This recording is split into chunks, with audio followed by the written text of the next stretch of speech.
a fancy Hollywood restaurant, Romanoff's, where the stars eat, where deals are made, where legends are born. Two young men sit at separate tables, both in their 20s, both devastatingly handsome, both about to change cinema forever. One is already a star, Marlon Brando, 30 years old, Oscar winner, A Streetcar Named Desire, On the Waterfront, the greatest actor of his generation. He knows it. Everyone knows it. The other is nobody. James Dean, 23 years old, a few TV roles, some theater work, unknown, broke, hungry, desperate to be somebody. Dean stares at Brando across the restaurant, studies him, the way he moves, the way he talks, the way he holds his cigarette, the way he owns the room without trying. Brando feels the stare, looks up, their eyes meet. Brando smirks, then looks away, dismissive, contemptuous, like Dean is a bug, a nothing, not worth his time. That look, that dismissal, that smirk, it starts a war that will consume them both, a war that will change Hollywood, a war that only one of them will survive. This is the story of the greatest rivalry Hollywood never wanted you to know about. Two titans, one throne, and the brutal competition that killed one of them. 7 years earlier, Fairmont, Indiana. 17-year-old Jimmy Dean watches a movie in a small-town theater. A Streetcar Named Desire. On screen, Marlon Brando explodes. Raw, real, dangerous. Nothing like the polished movie stars Jimmy has seen before. This is something new, something revolutionary. Brando doesn't act. He is. He inhabits. He becomes. Jimmy watches, mesmerized. This is it. This is what acting should be. This is what he wants to be.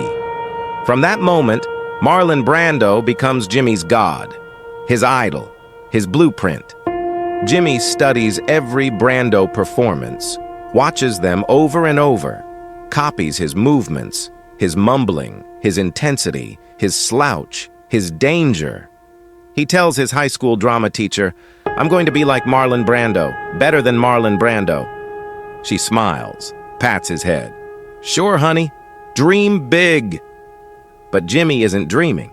He's planning. New York City, the actor's studio. James Dean arrives in New York, 20 years old, $100 in his pocket, no contacts, no prospects. Just a burning ambition and a Marlon Brando obsession. He auditions for the actor's studio, the most prestigious acting school in America, where Brando studied, where Brando learned the method. Dean does a scene, copies Brando's style, every gesture, every pause, every mumble. The instructors notice. "You're very talented, but you're doing Brando. We don't need another Brando. We need you." Dean doesn't understand. He is doing Brando. That's the point. That's the plan. He practices harder, studies more, becomes more Brando than Brando. On the streets of New York, people start to notice. "Hey, is that Marlon Brando?" They do double takes. The same slouch, the same leather jacket, the same dangerous energy. Dean loves it. He's becoming his idol, step by step, gesture by gesture.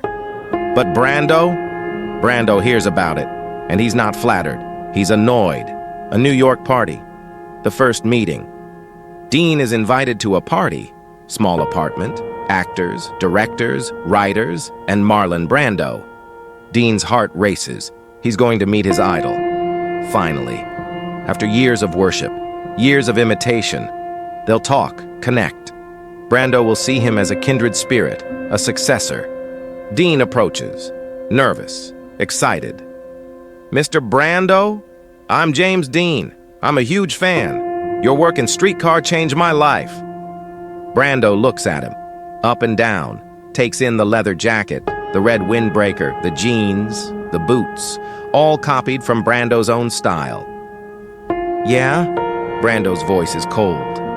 "You and every other wannabe in New York." Dean's smile freezes. "I just wanted to say, Let me give you some advice, kid. Brando leans in close, his voice low, dangerous. Stop copying me. You look ridiculous, like a cheap knockoff. Find your own style, your own voice, or get out of acting, because second-rate Brando is still second-rate. Silence. The room has stopped. Everyone's watching. Dean's face burns. Humiliation, rage, hurt. I'm not copying you, Dean says quietly. Brando laughs, a cruel laugh. Sure you're not. Now excuse me. I have real actors to talk to. He walks away, leaves Dean standing there, destroyed, embarrassed, furious. That night, Dean goes home, looks at himself in the mirror, at his leather jacket, his styled hair, his carefully practiced Brando mannerisms. He rips the jacket off, throws it across the room. If Brando wants war, he'll get war. Hollywood. East of Eden. James Dean gets his break. Director Elia Kazan casts him in East of Eden. The role of Cal Trask, a troubled young man desperate for his father's love. Kazan knows Dean, knows his talent, but also knows his Brando obsession. Jimmy, Kazan says during rehearsal, you're doing Brando again. The mumbling, the slouching, the tortured thing. Stop it. Be yourself. I am myself, Dean snaps. No, you're a copy. A good copy.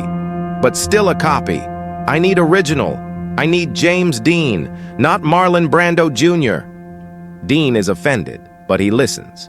Because Kazan directed Brando in On the Waterfront. If anyone knows Brando, it's Kazan. Dean starts to find his own voice, his own style. Still intense, still dangerous, but different. More vulnerable, more broken, more real. When East of Eden is released in 1955, critics notice immediately. James Dean is stunning, a new Marlon Brando. Dean brings Brando-like intensity to the screen. Move over, Brando. There's a new rebel in town. Dean reads the reviews. Mixed feelings. He's being compared to Brando. That means he's good. But he's still in Brando's shadow. Still second. He wants to be first. The news reaches Brando in Hollywood. He's filming Guys and Dolls. He hears about this James Dean kid, the one who's the new Brando. Brando is not impressed. He's threatened. He goes to see East of Eden, sits in the back of a dark theater, watches Dean on screen, and he sees it. The mannerisms, the intensity, the vulnerability. It's good. Really good. Maybe too good. After the movie, Brando sits in his car, smoking, thinking. This Dean kid is talented, more talented than Brando wants to admit, and young, and hungry, and coming for his throne. The rivalry is no longer one-sided. Now it's real. Rebel without a cause. Dean explodes. Warner Brothers rushes Rebel Without a Cause into production. They know they have something special in James Dean. They want to capitalize fast. Dean pours everything into the role of Jim Stark, a misunderstood teenager, angry, lonely, desperate to be seen. He doesn't copy Brando this time. He channels his own pain, his own abandonment, his own rage at his father, at Brando, at everyone who ever dismissed him. The famous scene at the planetarium. Jim Stark screaming, "You're tearing me apart." Dean does 23 takes, each one more intense, more raw, more real. Director Nicholas Ray watches, amazed. Where is this coming from? Dean doesn't answer. But the crew knows. They've heard the rumors, the Brando rivalry, the rejection, the humiliation. Dean is exorcising demons, and it's brilliant. When Rebel Without a Cause is released in October 1955, it's a phenomenon. Teenagers across America see themselves in Jim Stark, in James Dean. The reviews are ecstatic. James Dean has surpassed Marlon Brando. Dean is what Brando used to be before he sold out. Move over, Brando. Dean is the new king. Hollywood buzzes. There's a new alpha, a new rebel, a new god. And Marlon Brando reads every review, every comparison, every declaration that he's been replaced. He drinks, alone, in his mansion, furious. June 1955, a Hollywood party, the confrontation. Dean and Brando are both invited to a party at director George Stevens's house. Everyone knows about their rivalry. Everyone wants to see what happens. They avoid each other all night. Dean on one side of the room, Brando on the other. Both surrounded by admirers. Both pretending the other doesn't exist. Then, around midnight, they end up on the same balcony. Alone. Face to face. Silence. Tension thick enough to cut. Finally, Brando speaks. "So, you're the new me." "I'm not you," Dean says coldly. "I'm better." Brando laughs, but it's not amused. It's angry. "You're a child playing dress-up. You think a couple of good reviews make you a star? I've been doing this for 10 years. I've won an Oscar. What have you done?" "I've done what you used to do, before you got soft, before you started doing musicals and playing it safe." Brando's jaw tightens. "Watch yourself, kid." "Or what?" Dean steps closer, fearless, reckless. "You'll dismiss me again? Too late. I've already passed you, and we both know it." Brando wants to hit him, wants to throw him off the balcony, but he doesn't. Because Dean is right. Dean has the hunger Brando used to have. The fire, the danger. And Brando has gotten comfortable, rich, safe. Everything he once hated. "You're going to burn out," Brando says finally. "You're too intense, too self-destructive, you won't last." Dean smiles, a cold smile. "Maybe, but I'll burn bright. Brighter than you ever did. And they'll remember me.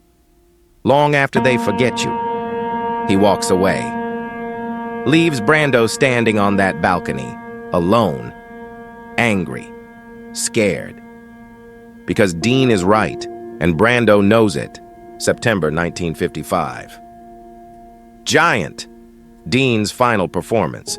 Dean is filming Giant in Texas, his third and final film, playing Jet Rink, a ranch hand who becomes an oil tycoon.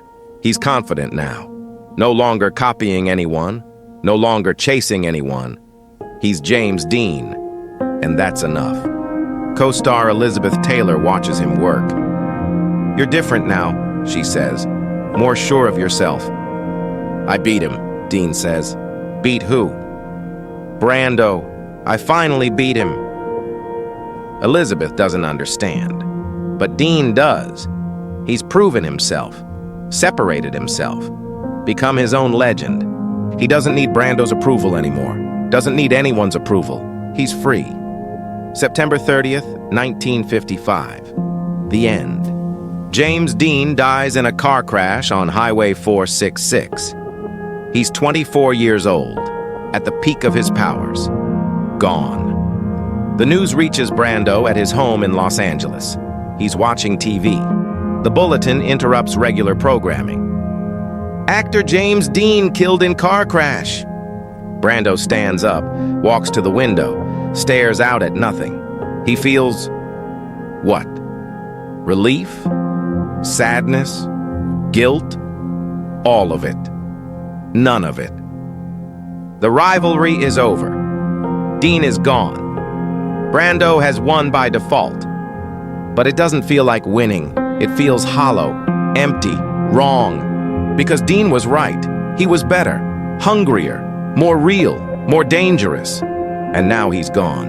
And Brando is still here, rich, famous, safe. Everything Dean accused him of being. The funeral, Fairmount, Indiana.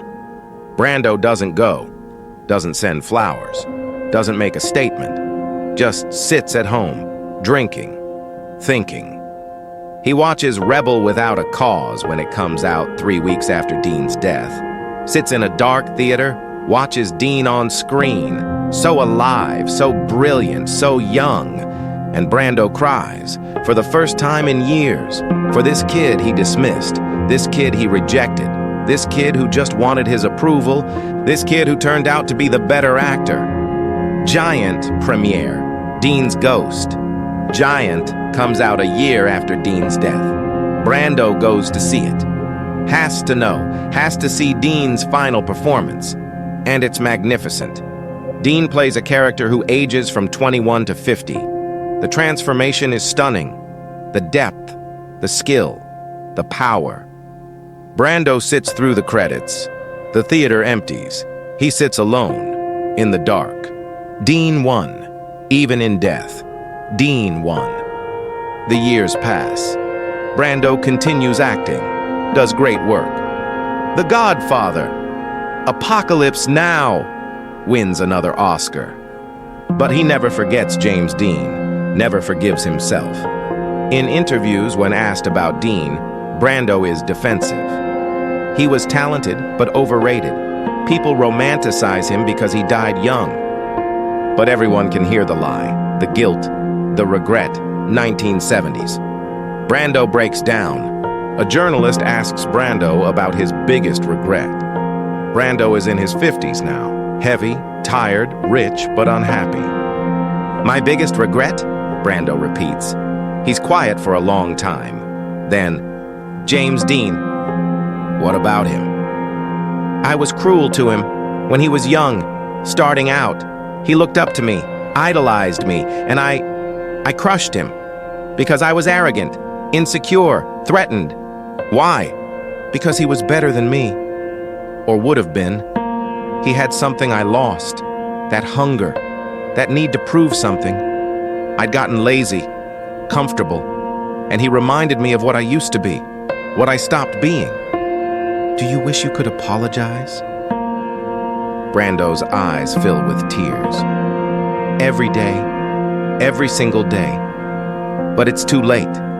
He's been dead for 20 years, and I have to live with that. With being the asshole who broke a kid's heart because I was too insecure to just be kind. The interview goes quiet. Brando wipes his eyes. He was better than me. I knew it then. I definitely know it now. And I should have told him, should have encouraged him, should have been the mentor he needed instead of the rival I chose to be.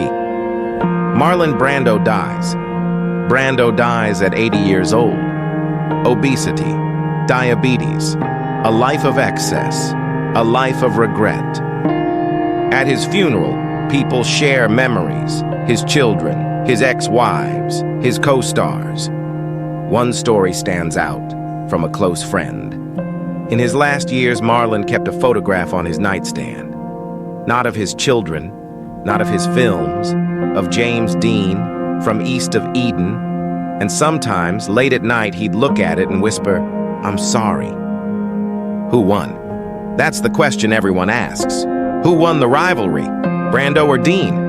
Brando lived 50 years longer, won 2 Oscars, made dozens of films, built a legacy. Dean died at 24, made 3 films, 1 Oscar nomination, gone before he could build anything. But ask anyone today who the greater icon is, who the greater rebel is, who the greater legend is. They'll say James Dean, because Dean never sold out, never got comfortable, never stopped burning bright. He died at his peak, forever young, forever perfect, forever the rebel.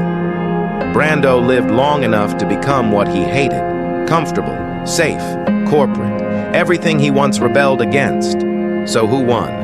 Dean won by dying, by never compromising, by burning so bright he's still blinding us 70 years later. And Brando knew it, spent 50 years knowing it, 50 years regretting it, 50 years wishing he could go back to that first meeting and say, "You're talented, kid. You're going to be great. Let me help you." But he didn't. And Dean died thinking Brando hated him, and Brando died knowing Dean was right about everything. 2 legends, 1 rivalry, 0 winners. Just regret. And the terrible knowledge that ego and insecurity destroy everything they touch. If this story moved you, share it. Comment below. Have you ever had a rival who made you better or worse? Let us know. Subscribe for more untold Hollywood rivalries and behind-the-scenes wars that shaped cinema.